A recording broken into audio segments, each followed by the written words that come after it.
ଯୋଗ କେମିତି କରିବ ଶାସ୍ତ୍ରରେ ଲେଖିଦେଲେ ଆମେ ବୁଝିପାରିଲେ। ଦନ୍ତମୂର୍ଧନି ଓଷ୍ଠ ତାଳୁନ ବାଜି ନାସିକା ନାହିଁ ଶବଦ ଅନାହତ ଘରେ ଶବଦ ରହିଛି ଅମନା ଅକ୍ଷର ଭେଦ। ଗୁରୁ ଆମକୁ ବତେଇଲେ ଲକ୍ଷଣରେ ଲକ୍ଷ ରଖିବାର ସ୍ୱର ଆଜି ଆଣ୍ଠୁକୁ ମାଡ଼ି ବସି ନା ଆଣ୍ଠୁ ଉପରେ ପାଣି ଥୋଇ ମେରୁକୁ ସଳଖ କରି ଆଖିପଟାକୁ ଏମିତି ରଖିବ ଯେମିତି ଆଖିପଟା ପଡ଼ିବ ନାହିଁ। ମେରୁକୁ ଏମିତି ସଳିଖିବ ଯେମିତି ମେରୁ ବାଙ୍କ ହବ ନାହିଁ।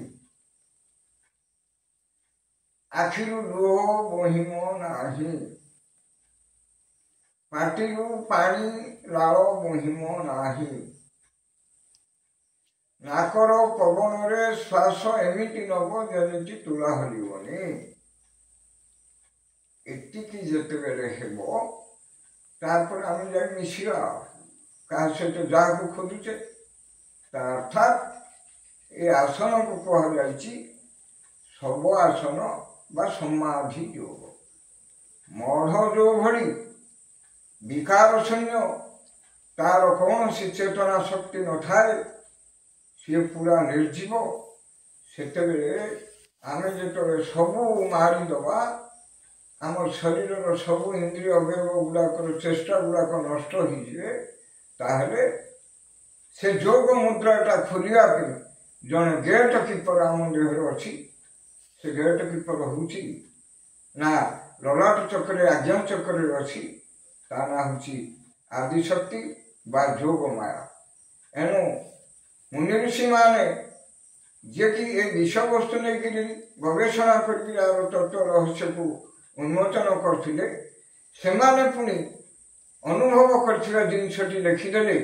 ମାତା ପାଦେ ଖଟ ଛାଡ଼ିଦେବ ବାଟ, ତେବେ ଯାଇ ଭେଟ ପରମ ମଠ, ମନ ପଢ଼ ପଢ଼ା ପାଠ। ଆରେ ମାତା ବୋଲି ଯିଏ ଅଛନ୍ତି ଆଦି ମାତା ଲଲାଟ ଚକ୍ରରେ, ସେଇଠି ଯଦି ତମର ମନକୁ ନିବେଶ କରିବ, କେବେ ନିବେଶ କରିବ ନା ଦେହର ସବୁ ଇନ୍ଦ୍ରିୟ ଅବୟବ ଗୁଡ଼ାକ ଯେତେବେଳେ ନିଷ୍କ୍ରିୟ ହୋଇଯିବେ ସେ ଗେଟ୍ଟା ଖୋଲିବ। ଆମର ସେ ଗେଟ୍ ଖୋଲିବା ପାଇଁ ଆମେ କ'ଣ କଲେ, ଆଣ୍ଠୁ ପକେଇକିରି ବସିବୁ। ବାଁ ପାଦର ଆଙ୍ଗୁଠି ଉପରେ ଡାହାଣ ପାଦ ରଖିବ। ଏଇଟା ହେଲା ବାଁ ପାଦ, ଏଇଟା ଡାହାଣ ପାଦ। ଦି ନେଳି ଦି ପଟେ ରହିବ। ଆଣ୍ଠୁ ଦିଟା ମିଶି ରହିବ। ହାତ ପୁରା ଷ୍ଟ୍ରେଟ୍ ରହିବ, ଷ୍ଟ୍ରେଟ୍।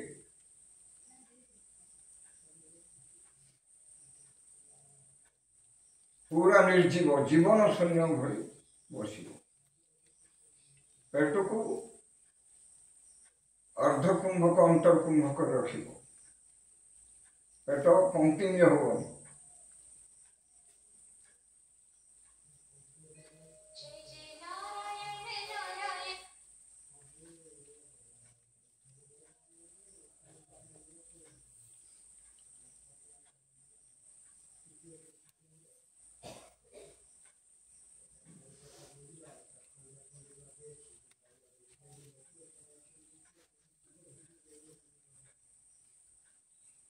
ମୁଁ କିଛି ବୁଝୁନି।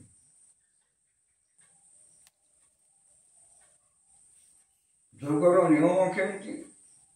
ଯୋଗ ଆମେ କାହା ସହିତ ଆମେ କିଏ ମିଶିବାକୁ ଯାଉଛେ ନା ଯଦିଚ ବସିଲେ ବାଁ ପାଦ ଉପରେ ଡାହାଣ ପାଦ ରଖି ଜାନୁ ଉପରେ ହାତ ରଖି ସଳିଖି ବସିଲେ, ବସିବା ପରେ ଆମର ଯେଉଁ ଶ୍ୱାସ ପ୍ରଶ୍ୱାସ ଯିବା ଆସିବା ହେଉଛି ତାକୁ ଆମର ଗୁରୁ ମନ୍ତ୍ରରେ ଆମକୁ ଦେଇଛନ୍ତି। ଖାଲି ଯୋଗ କରିକି ଆମେ ବସି ପଡ଼ିବେ, କହୁଛନ୍ତି ଯୋଗ କରି ବସି ପଡ଼ିବେ ନା, ଯୋଗ କଲେ ମନ୍ତ୍ର ସିଦ୍ଧି କଲେ ହିଁ ଆମେ ମିଶିପାରିବା। ମନ୍ତ୍ର ସିଦ୍ଧି କରିବା ପାଇଁ ଆମକୁ ଗୁରୁ ବତେଇଛନ୍ତି। ରାଉରେ ଭୂଷଣ ଯେ ଅମର ହୋଇଲା, ମକ୍ଷରକୁ କୋଠ ଭଣ୍ଡାରେ ଥୋ ଇଲା ରା ଆମ ଏ ଦୁଇଟା ଶବ୍ଦକୁ ମିଶିବାକୁ ଏବେ ଚେଷ୍ଟା ଚାଲିଛି।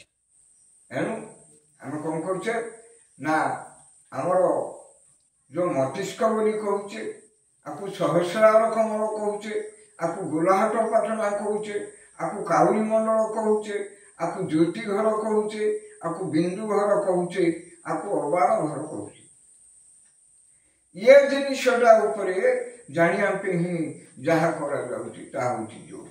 କେମିତି ନା ଗୁରୁ କହିଲେ ତାହା ଜାଣି ନହେଲେ ଭ୍ରମୁଥିବେ ପ୍ରାଣୀ।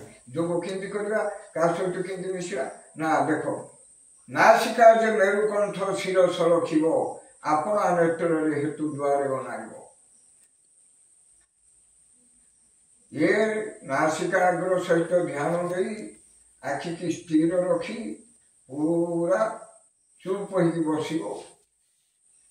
ଏ ମସ୍ତିଷ୍କରୁ ଏଇଟା ହେଲା ଟିପ, ଏଇଟା ହେଲା ଟିପ। ଏ ଟିପକୁ ଏଇଟା ଫାଷ୍ଟ ଆଉ ଏଇଟା ଲାଷ୍ଟ, ଏଇଟା ଟିପ ଆଉ ଏଇଟା ମଧ୍ୟ ଟିପ। ଏ ଟିପକୁ ଆମର ଶାସ୍ତ୍ରକାର ମାନେ ମାତୃଗର୍ଭ ଜ୍ଞାନ ଅନୁସାରେ ନିର୍ଣ୍ଣୟ ଦେଇଛନ୍ତି। ଯେଉଁ ସ୍ନାୟୁ ଯାଇଛି, ଡାହାଣ ଟିପରୁ ଯାଇଛି 40 ନାଡ଼ି ପିଙ୍ଗଳା ନାଡ଼ି, ବାଁ ପଟରୁ ଯାଇଛି 40 ନାଡ଼ି ପିଙ୍ଗଳା ନାଡ଼ି, କୋଉଠିକି ନା ଗୁହ୍ୟ ଚକ୍ର। ଗୁହ୍ୟ ଚକ୍ରରେ 80 ନାଡ଼ିର ମିଳନ ହେଇଛି।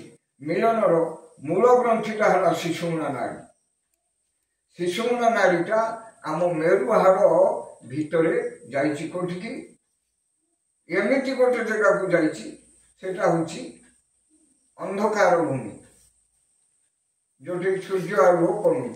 ଏଣୁ ଶାସ୍ତ୍ରକାର ମାନେ ଲେଖିଛନ୍ତି, ନିଗମ ଭୁବନେ ସେ ଗାଈ ଚରଇ, ବଙ୍କୁନାଳେ ପିଏ ପାଣି, ଭକ୍ତ ଜନେ ବଙ୍କୁନାଳେ ପିଏ ପାଣି।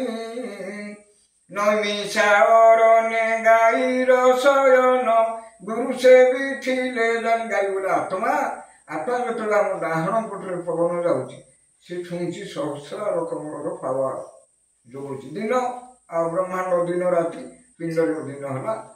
ବାଁ ପଟରେ ଯେତେବେଳେ ଯାଉଛି, ସେତେବେଳେ ଇଏ ଯୋଉ ନୈମିଷାରଣ୍ୟ ବୋଇଲେ ନିରାକାର ଜାଗା, ଏଠି ଆତ୍ମା ବିଶ୍ରାମ ନେଉଛି, ଏଇଠି ଜାଗ୍ରତ ନେଉଛି, ଏଠି ବିଶ୍ରାମ ନେଉଛି। ତେଣୁକରି କହିଲା, ଆମେ ଯେତେବେଳେ ଧ୍ୟାନ କରିବା, ଆମର ଯୋଉ ଇଅଣା ପିଅଣା, ଇଅଣା ହେଲା ବାଁ ନାଡ଼ି, ପିଙ୍ଗଳା ହେଲା ଡାହାଣ ନାଡ଼ି, କୋଉ ସମୟରେ ଆମେ ଯୋଗ କରିପାରିବା? ଯୋଗ ଯଦି ଆମେ କରିବା ଇଙ୍ଗଳା ନାଡ଼ିରେ, ଚନ୍ଦ୍ର ନାଡ଼ିରେ ଯୋଗ କରିବାକୁ ହବ। ସେଥିପାଇଁ ଆମ ଗୁରୁ କ'ଣ ବତେଇଛନ୍ତି, ଚନ୍ଦ୍ର ଘରେ ଜଗିଥିଲେ ନାମ ତତ୍ତ୍ୱ ପାଇ, ରାମଙ୍କୁ ଜପିଣ ଅମର ହୋଇ। ଏଣୁ ଆମକୁ ଗୁରୁ ବତେଇଛନ୍ତି ଚନ୍ଦ୍ର ବେଳାରେ ବସିକିରି ଆମେ ଯୋଗ କରିବା, ସ୍ଥିର ଭାବରେ ବସିବା। ତାପରେ ଆମେ କ'ଣ ହବ